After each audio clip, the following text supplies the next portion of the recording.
And our message to every child in America is that you are perfect exactly the way God made you. That's the voice of our president making a momentous declaration that is still having aftershocks felt around the nation and even the world. Today, Victoria will share her top 3 takeaways from that historic presidential address, including what was revealed from the Democrats' chaotic responses. From the Family Foundation, I'm your host, Candi Cushman, with our president, Victoria Cobb.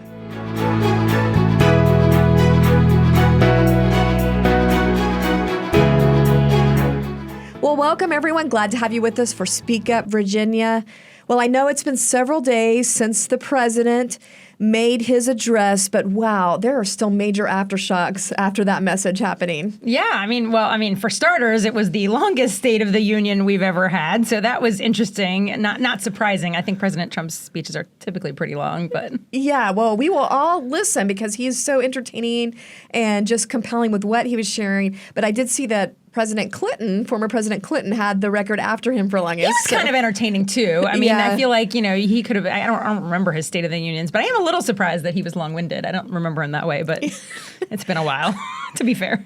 Well, of course, we look at this from a Christian conservative perspective, and it seemed like there were really significant takeaways. So that's why I wanted to bring this to you again, just to get your thoughts on what should Christians be thinking about out of this? How does this affect us here in Virginia? And so let's just start with this main line that everyone has been talking about. When Trump, is looking at the camera and saying he has a message for kids everywhere, for every child in America. You are perfect exactly the way God made you. Let's just listen to that moment. And now I want Congress to pass a bill permanently banning and criminalizing sex changes on children and forever ending the lie that any child is trapped in the wrong body. This is a big lie.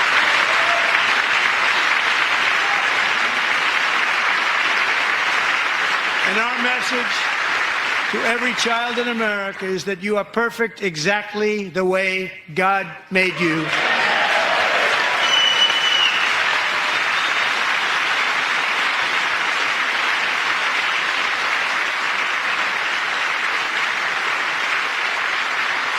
Yeah, in one sense, you'd never thought you'd need to hear that from the President of the United States, right? So in one sense, it's amazing that our culture is where it is, that we actually have to say this to kids. But from the other perspective, this is really impactful. And it's not just that he is basically saying, look, there's just 2 genders. You don't need to be part of this confusion. It's not just that. It's that he referenced 2 major genders. Remember, the other side keeps saying it's assigned at birth. Assigned by who? It's assigned by God at conception. And he did that in his executive order, and then he sort of repeated it here, like this is God who gives you your sex, and it is right and good. God, the way God made you. Acknowledging our maker. Creator. So our founders and early presidents, that would have been no big deal. The idea that we were created with inalienable rights, they used to reference the creator a lot. It's just kind of gone out of vogue for a long time. Yeah, and I thought it was significant the way it flipped the script because, the LGBTQ side is always, born this way kind of refrain. And it flipped that script, acknowledging the way God made you. Because you hear, well, I was born this way, a different gender. I feel different than what I am physically, and so I just thought it totally reversed that. No, I script. think it's fantastic, and I even what's funny is actually I was looking back over the executive order that he issued because I liked how so it's sort of like with this he was not just saying like there's 2 genders, but he was bringing in the creator, and when he did the executive order, it wasn't just there's 2 genders. It was like, by the way, it's from conception, and it's just sort of a great pro-life statement. And I was looking back to that executive order, and you find articles where they can't even say that's what the executive order said. They have to go, he said that there are only 2 genders assigned at birth. No, Trump never has acknowledged assigned at birth as a thing. He doesn't believe that. So it's weird that the news literally has to reframe it because they just can't even put the actual stuff in print that it's created by our God, and Trump acknowledges that. So anyway, what are your thoughts on this coming from the White House, the podium where everybody, both chambers are in there, prime time, millions of people watching? Is this just a moment that goes by? Or with him making that kind of acknowledgement from, with a platform like that, will this have some staying power? What is the impact, really, do you think, that does or does not go beyond that moment. Well, for a while now, we've just needed key figures like the president, like those out in Hollywood, those that set culture and policy. We've needed them to say this is all a big lie. This is all a bunch of confusion. It's all being infused and forced on our kids. And so to have him say that is part of just we're finally seeing people cut through the ridiculousness that has been pervasive, which is why we have more social contagion transgenderism than we've ever had, is because we've been, as adults, have been feeding into the lie. And so he's helping end that. And I think it's really significant. And it's... Okay, so it helps cut through that. It helps remove the stigma from speaking the truth then. Yeah. With him being able to escalate the truth like that. Oh, I think it's very significant. I mean, there is in the power of the presidency, and I think of this like our governor. People pay attention to what they say, and it's not just the laws they sign, and it's all of it. Okay, so hopefully it helps the teachers and other people on the ground that are operating under this oppression right now to kind of take some of those shackles off. And I hope it gets down to the kids. I mean, the goal is ultimately that the kids learn that this is a lie. And I mean, I don't think there were that many kids staying up at that hour. Right. I don't know. Your kids were. My kids were glued, and I literally thought, oh my gosh, it's 11 o'clock at night. I need to put these kids. Like he went on a bit long, but if they want to watch historic moments, I'm kind of down for it. All right. Well, to that point about the impact on kids, he did, he had some context surrounding this statement that I think it's important to talk about. He was asking Congress to criminalize and ban sex changes for children. That's how he put that. And that is so important. And we've seen that's an issue here in Virginia. We've had 3 hospitals that we want to correctly react. And, they've gone back. Yeah, they've been backtracking. Yeah, one of them's been backtracking. So anyway, we're still fighting that fight. So I need the president to keep doubling down, say it over and over, be part of, encourage Congress. We need Congress to move. So it's all important. All right. Some of our viewers may have noticed in that clip there, this beautiful woman with the blonde hair and the blue shirt. That is a mother, January Littlejohn, who Trump recognized at the beginning of those comments. For her family, they went through this traumatic experience where the school, it was a Florida school, where the school officials were hiding from them the fact that they were doing this so-called transition with her 13-year-old daughter. So they were doing things like giving her the they-them pronouns or supporting that behind the parents' back and asking her which bathroom she wanted to use. And this caused a lot of trauma for the family. So he acknowledged that they fought back on that. I think they filed a lawsuit and have able to walk through that and get help with their daughter after, the damage created from all that. But I guess it's just interesting that he actually had quite a bit of time spent on these topics in his speech. Oh, I mean, honestly, social issues used to just be sort of frowned upon in State of the Union. Like you're supposed to talk about the economy, you're supposed to talk about foreign affairs, but don't really bring up things like life or this kind of stuff. Yeah. So to me, just the fact that there's so much of that in this speech and truly him debunking the lie, basically saying there is only 2 genders and putting that out there and then highlighting this story, it kind of is that shout out to public school officials, the parents aren't the enemy. This because the non-affirmation of the lie is why they don't tell parents, right? They don't why they criminalize them. Yes, that is why the schools have hid it. And so it just kind of all fed together. And again, these are 80-20 issues when you pull them.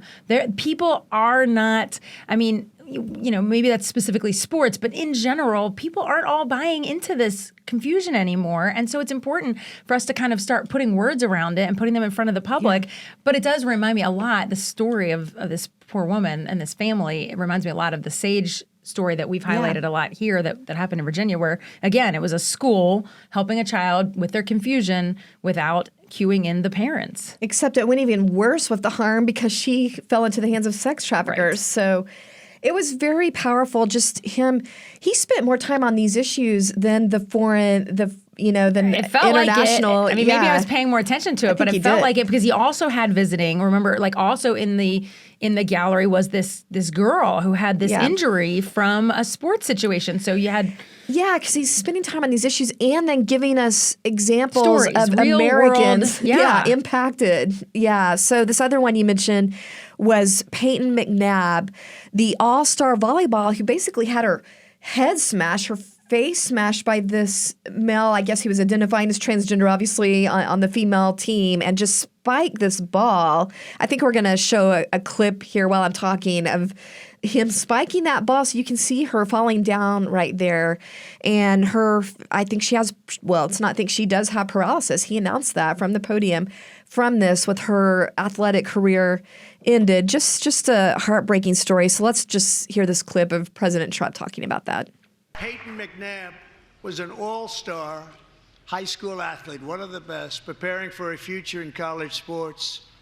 But when her girls' volleyball match was invaded by a male, he smashed the ball so hard in Peyton's face, causing traumatic brain injury, partially paralyzing her right side and ending her athletic career. It was a shot like she's never seen before. She's never seen anything like it. Peyton is here tonight in the gallery, and Peyton, from now on, schools will kick the men off the girls' team, or they will lose all federal funding.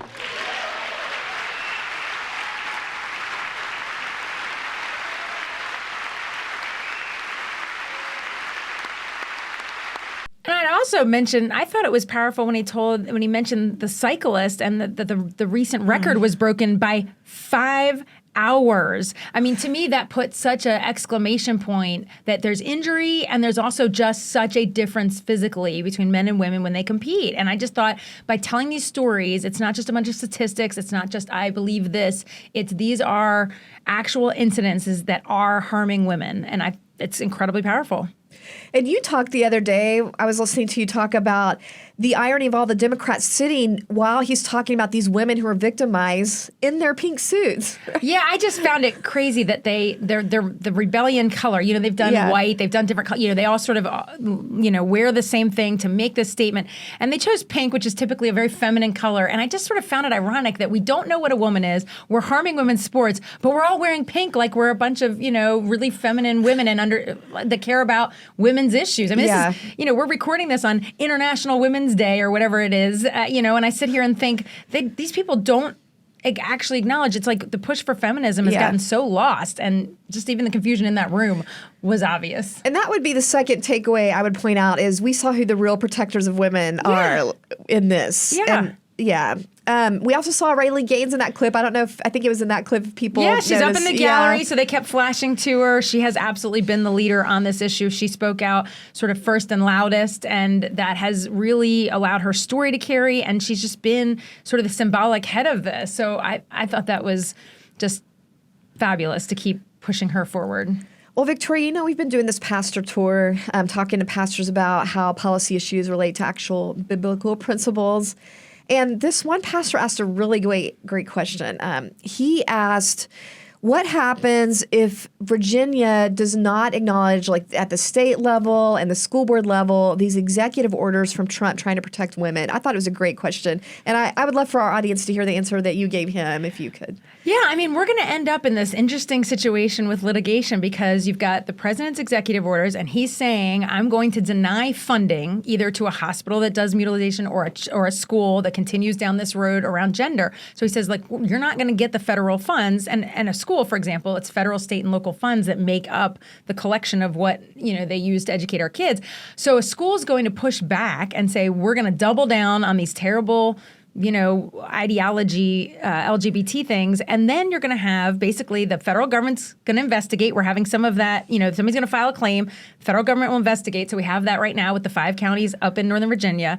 And then we're going to end up in a place where there's actual litigation. And it's going to get real interesting to just sort of watch. But I just find it amazing that if we ever suggested that a school or a hospital did anything that would jeopardize their federal funding, they would think we were the most. They would never consider it. But there are places, hospitals and schools, that are kind of going, we'll take our chances. They're sitting there, hedging their bets. Yeah. And Trump was really strong on that. Yeah. He said, if this keeps happening, girls keep getting injured, the schools don't recognize this, you will lose your funding. So this will be interesting to watch play out. And he's saying it at the beginning of his 4-year term. This isn't at the end. They can't just bide their time. They're going to have 4 years where this court stuff will play out and there will be decisions. Yeah. All right. Our third takeaway from this eventful evening was the lessons learned from the Democrats' response. And let's just start with what happened inside the chamber, because that was certainly unprecedented. Yeah, and I don't know how much that weighed into how long the speech was. Yeah, it definitely weighed in. I mean, but there was disruption. In particular, Al Green, one of the Democrats, could not stop standing up, waving his cane. I guess saying that you don't have a mandate on taking away, let's talk about that for a minute. Okay, first of all, that wasn't even in the discussion. So I guess that's their talking point. We have all now seen this reel of Al Green standing up there shaking his cane, and this great moment where Mike Johnson took control and did his gavel. He had to. I don't think the speech was going to be able to go forward. I mean, they look chaotic and like they don't care about national interests. But anyway, Al Green kept saying "Save Medicaid," which I think is funny because President Trump, to many conservative angst, like he hasn't gone after it. He's not going to come at. He's made that clear. I think they just need something that is a selling point, right? So President Trump in this speech outlined all the things he is taking away funding for, and they're absurd, right? Yeah. So like he outlined transgender mice that were giving money to do that. Like he mentioned aid. Think about all the examples. I can't even think I looked up transgender mice. Like they actually are doing these experiments. And then because they're so intent on trying to put hormones into kids. And he mentioned money going to crazy things in countries that he made a joke about, like we've never even heard of. I love the way also he spelled out LGBT. He did each letter LGBTQIA plus. This country we've never heard of. Right. So I think he outlines the things he actually is taking the money away, and they have to respond with something that's legitimate that people are concerned about, which is Medicaid, right? So which they invent, right? Which isn't anything that was on his list, but I think they can't. It's really hard to rebut giving money to other countries to develop transgender mice, right? Like that doesn't work, and so they can't counter that. They have to counter something. So it felt totally. This guy's opposition felt completely out of touch almost. Just from a speaking perspective, I got to think a lot of that was ad-libbed on President Trump's part because, when he's saying, nobody's ever heard of this. I think that wasn't on the teleprompter. It's always hard to tell because he has such an interesting speaking style. Like, do they know that and they write that in for him? Or does he just, he's just gonna say those things, but order did have to be kept because I do wonder, really, literally, could the speech was he gonna keep doing that through the whole thing? Yeah. And then of course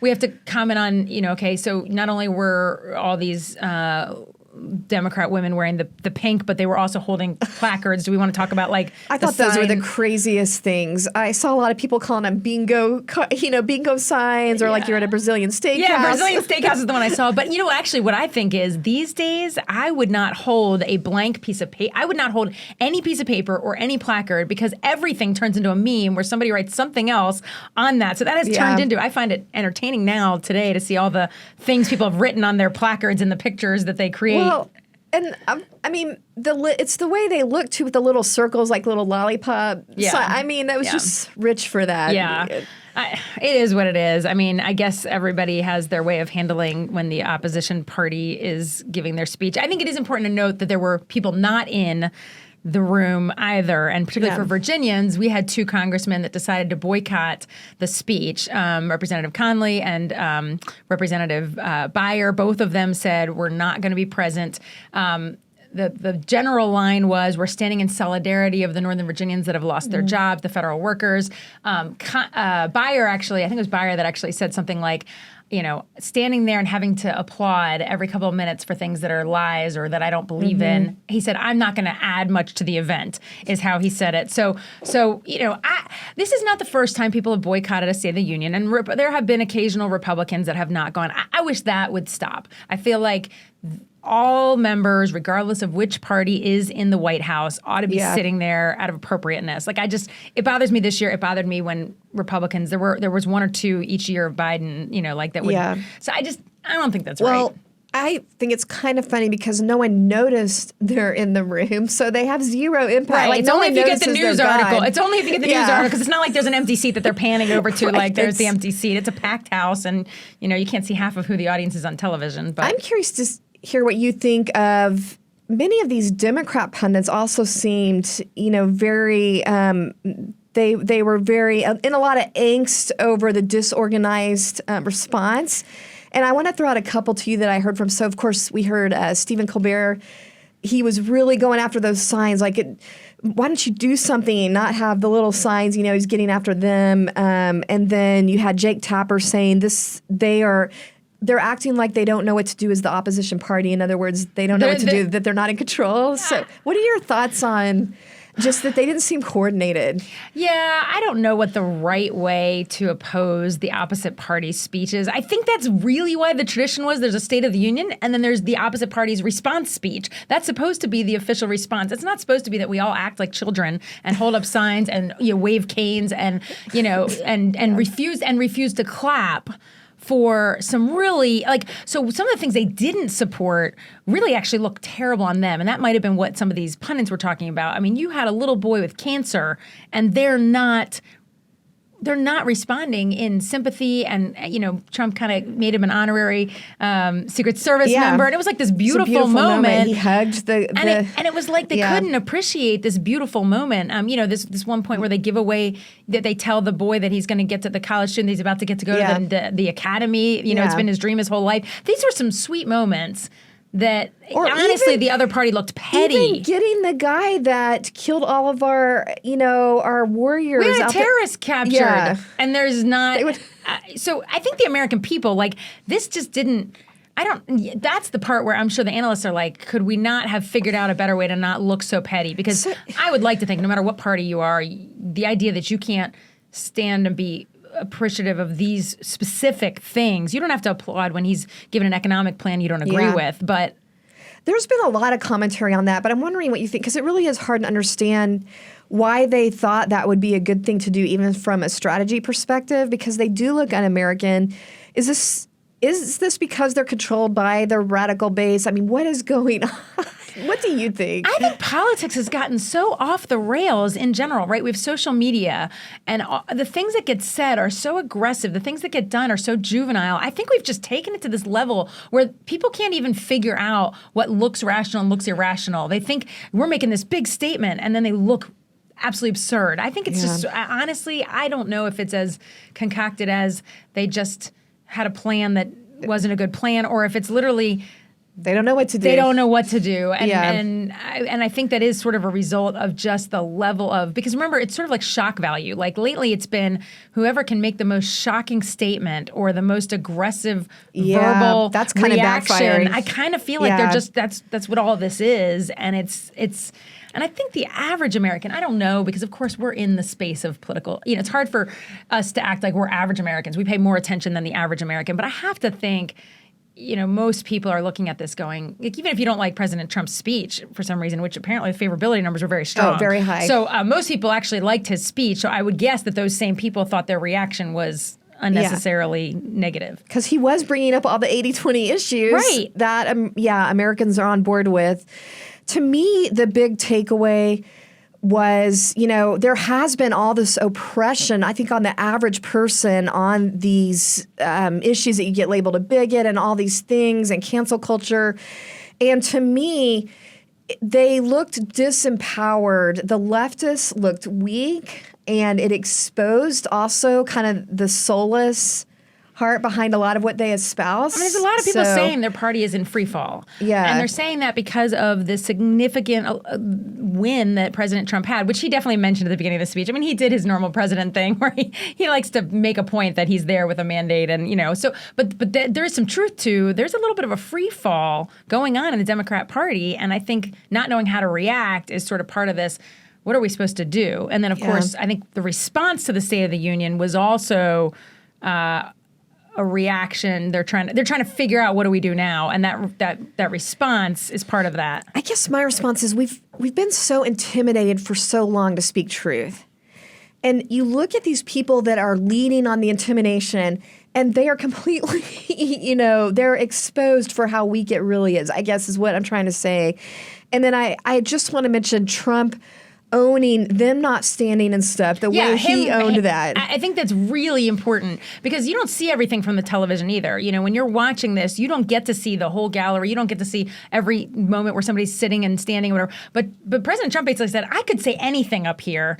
I could do the greatest thing. I could cure the greatest disease, I think is how he put it. And you still wouldn't applaud and you still wouldn't be able to. And he invited them. He actually invited them to celebrate with him tonight. And I just thought that was great. Yeah. So, he demonstrated in real time the truth of what he was saying. Yes, because sometimes I think things happen and our politicians are afraid to kind of call it out in real time. Yeah. And that's one thing he's really gifted at is just sort of like he's comfortable with who he is, what he believes, and he doesn't feel the need. I mean, my guess is that one, maybe it was scripted. I don't know. But I mean, it was... kind of want to get the previous, see what was scripted and what did the news have ahead of time and then what did he add? Fascinating. Well, real quick, let's talk about the official Democrat response. That was from Melissa Slotkin. And for our audience, I'm just going to put some quotes on the screen here from her speech. And for our audio audience, I'm just going to read some of these. So, America being exceptional was mentioned multiple times. You had references to the middle class as the engine of our country, strong national security, protecting us from harm. And Reagan was invoked multiple times. You know, she tried to reference Reagan in connection to this Ukraine stuff and said Reagan must be rolling over in his grave. And then again, Reagan understood that true strength required America to combine our military and economic might. So just even came out with moral clarity. Yeah. I remember that. So I'm just going to throw that out there and let you give us your take on all that. There are moments where you know your side is picking up steam. And it's not usually when you're saying stuff, when your side is saying stuff. It's actually watching the reaction of someone else. Her reaction tells us more about where the country is going than anything President Trump said that night. And that's, I mean, I'll backtrack. During the campaign season, the moment that I knew President Trump really was carrying a lot of votes, even in Virginia, which has typically gone blue, was the moment that Senator Kaine, running his own campaign, had to come out and all of a sudden he was back to making commercials about being a Honduras missionary instead of LGBT stuff. And I went, whoa, like this, like something, sand is shifting.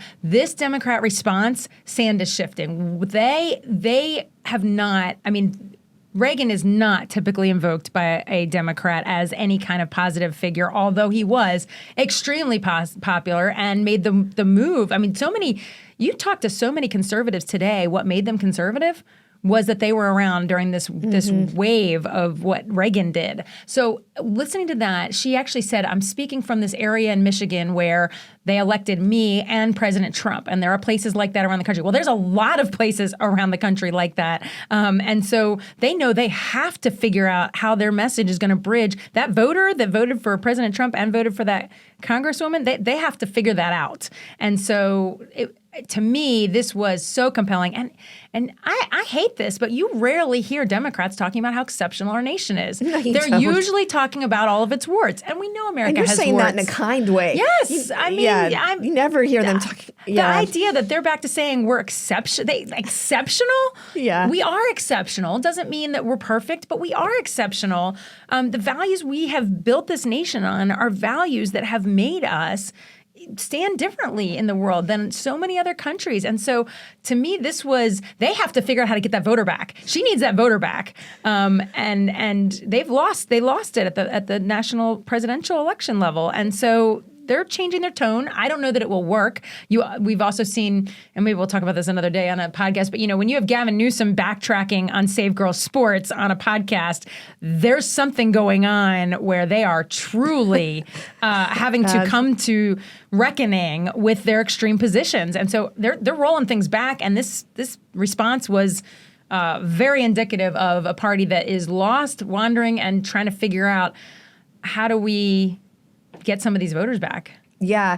It kind of reminds me when you say, when you look at the reaction, when we have gone to school boards with the Protect Every Kid and we saw the other side using those signs to advocate for transgender, we knew. Oh, yeah. I mean, she had to acknowledge, cutting waste is not bad. These people are having to say things like, the things Trump wants to do, they're good, but the way he's doing it is bad. Because fundamentally, the American people are with the president on a few things. Yeah. And so they're having to moderate how they oppose the president. And they also didn't just go after him as a human being. Half the time, they're just their reactions have been about this evil man, and then they just sort of go after the litany of they didn't do that this time because. And Trump acknowledges at the beginning of his speech, it didn't work. He kind of said at one point in the State of the Union, he kind of said, how'd that work out for you? So they didn't do that this time. So all of that tells you where we are, and it's a new day in America or whatever they like to, America's whatever. back. America's back. So all right, well. Shifting gears here, we do have a quick Inconceivable Award today, courtesy of the Richmond City. So let's get started. Well, it's that time again.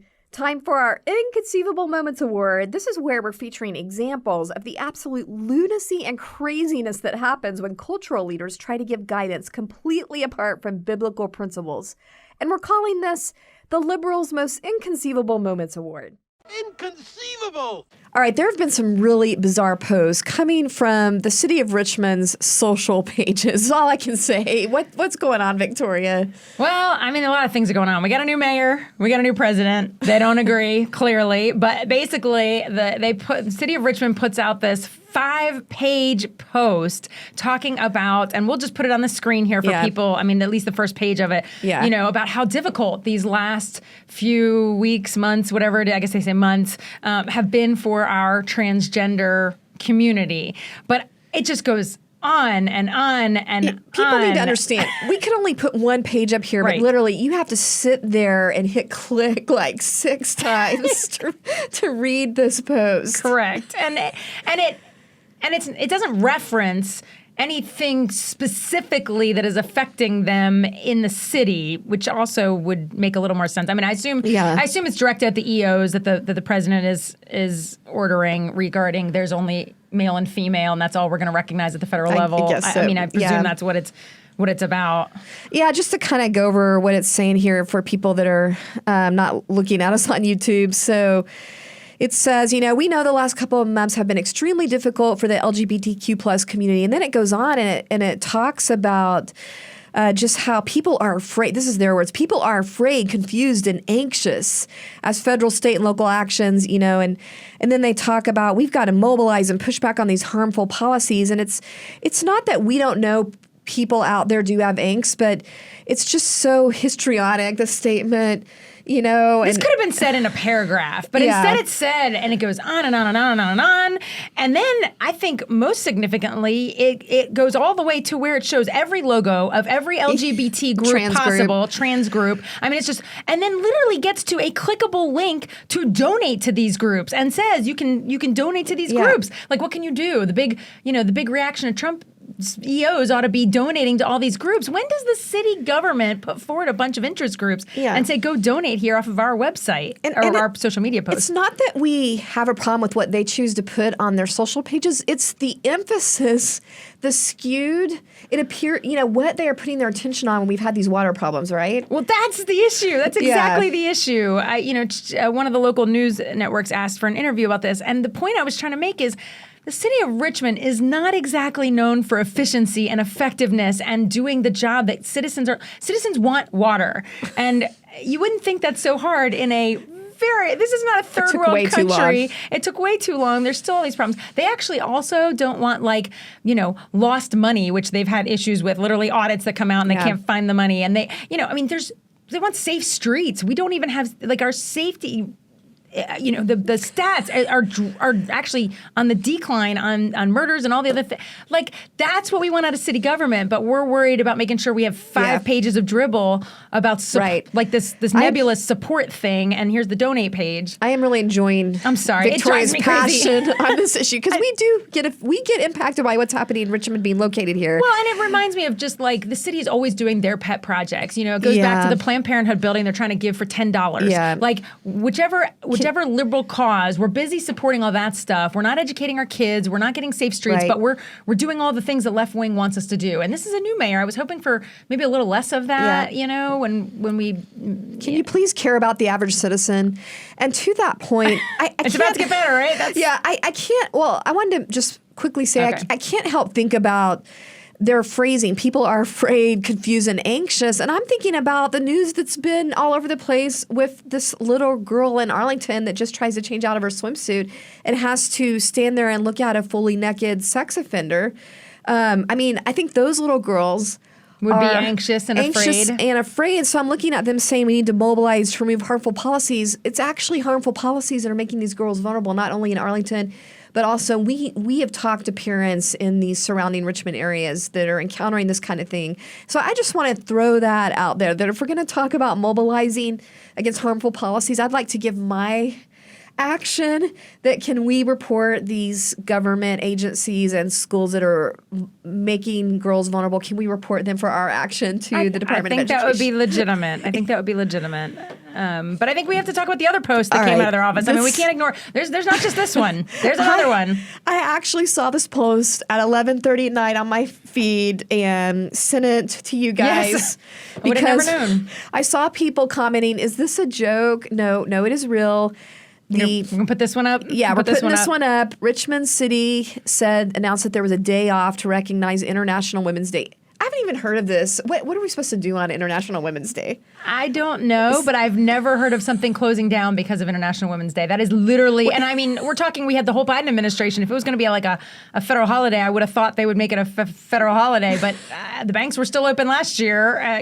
City governments were functioning. I can't comprehend why you close city government on internet. It makes me very nervous because I think we've talked on this podcast before about how there's, I don't remember the number, like 100 days that we celebrate LGBT. And I'm thinking, are the city offices going to close every, Trans Awareness Day and the Pride Month of June? And if they do that, we're not going to be working at all. Right? Also, we had International Religious Freedom Day, which was in January. I did not see the city government close for International Religious Freedom Day, which, by the way, in the city of Richmond is actually where the historic marker is because it was actually where we birthed religious freedom for the entire Western Hemisphere. But we didn't close for that. We closed for this. Okay. Sorry. Yeah, I really can't add anything on to that. So we are going to give our Inconceivable Award today to the city of Richmond for, I don't know, what do you want to say? They're getting this award for skewed priorities. You got anything to... I think because they don't want to go to work. I think it's a Friday and they just don't want to show up. And we're giving them an Inconceivable Award for that. Inconceivable Award for most creative ways to avoid work. There you go. All right. Well, we know there's some good employees out there, but y'all need to get your government under control. All right. Thanks, everybody. Thanks for joining us again. Remember to share the Speak Up Virginia playlist. And if you're listening on audio, give us that 5-star review. It helps amplify the program so more people can know what's really going on. Remember, we are stronger when we speak together, and we'll see you next time.